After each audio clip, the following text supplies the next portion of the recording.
A vehicle is amphibious when it travels on land and water. This one's used mainly by hunters and fishermen, but also by utility companies and the military.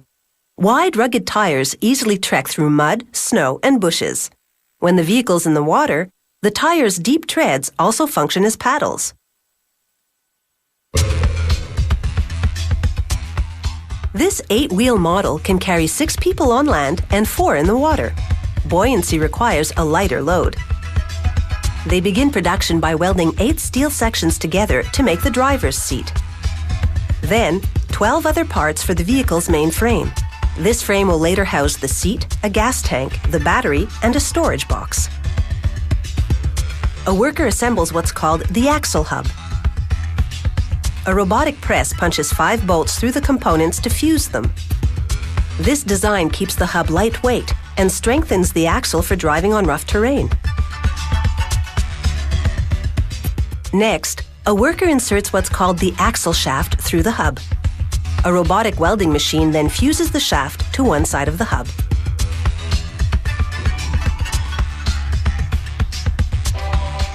After he flips it, the machine welds the shaft to the hub's other side.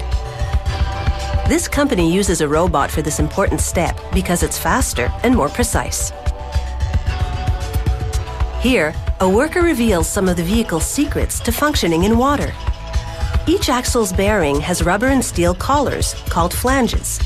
They form a waterproof seal over the axle. The worker greases these flanges to lubricate them and to keep dust and water from infiltrating. He inserts one of 16 gaskets between the flanges. They're made of cork to keep moisture out and grease from escaping.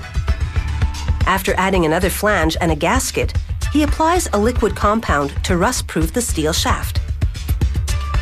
Here, a computer-guided cutting tool carves teeth on a steel ring to create one of the vehicle's 17 gears. Lubricant cools the heat this generates so that the machine doesn't overheat and break down. When the cutting's complete, robotic arms remove the gear and replace it with a new unshaped ring. The gears range from about the size of a coin to the size of a dinner plate. Here's how the shift lever changes the gears from neutral to low to high and into reverse. And here's how the clutch will transfer power via a component called the input shaft into the transmission. A worker hooks up the transmission to the engine. Then he slides 2 clutches onto the input shaft. He attaches each one with a bolt and 2 washers, then connects the engine to the transmission with a rubber drive belt encircling the clutches. 2 brake calipers connect the brake system to the transmission. Now he tests the drive belt, clutch system, engine rotations, brakes, and steering. The wheels don't turn.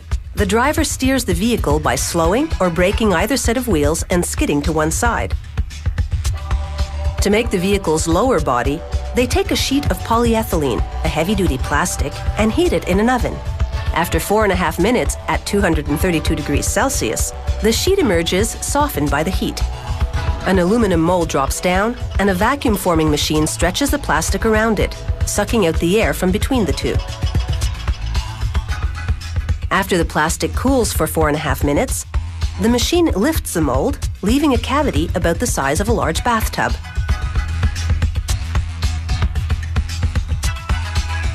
Two workers then move the lower body to an assembly line. They insert the vehicle's main frame, now painted black. Then, on the outside, they mount 4 extensions that'll carry the vehicle's 2 front and 2 rear axles. These will enable the axles to withstand greater punishment. They install 8 drive chains onto sprockets on the axle shafts.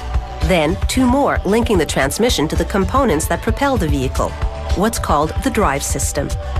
A worker then attaches an end plate to complete the link. Workers lower the 26 horsepower engine into the carriage and attach it with 3 bolts.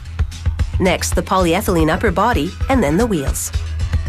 They test the drive chains for tension and sprockets for vibrations. The wheels are twice as wide as most car wheels, but 10 times softer to cushion the ride. On land, this $16,000 vehicle travels up to 35 kilometers an hour.